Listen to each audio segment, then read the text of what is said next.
Sementara itu, saudara, tawuran antar geng motor dan warga kembali terjadi di Kota Makassar, Sulawesi Selatan. Bentrokan yang terjadi di Jalan Urip Sumoharjo ini mengakibatkan satu unit sepeda motor terbakar dan seorang warga terkena busur panah di bagian lengan. Tawuran antara geng motor dan warga Tamajene kembali pecah di Jalan Urip Sumoharjo, Kecamatan Makassar, Kota Makassar. Akibat kejadian ini, salah satu motor sempat dibakar warga dan diabadikan oleh warga dengan berfoto serta menari-nari di sekitar kobaran api.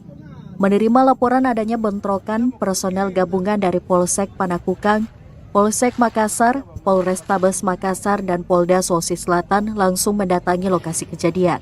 Dalam insiden tersebut diketahui seorang warga juga terkena busur panah pada bagian lengan.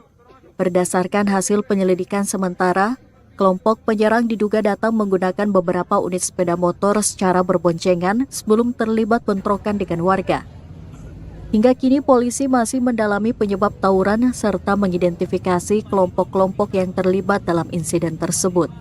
Kanit Jatanras Satreskrim Polrestabes Makassar AKP Sangkala mengatakan, untuk kepentingan penyelidikan, sepeda motor yang terbakar telah diamankan ke Polsek Panakukang.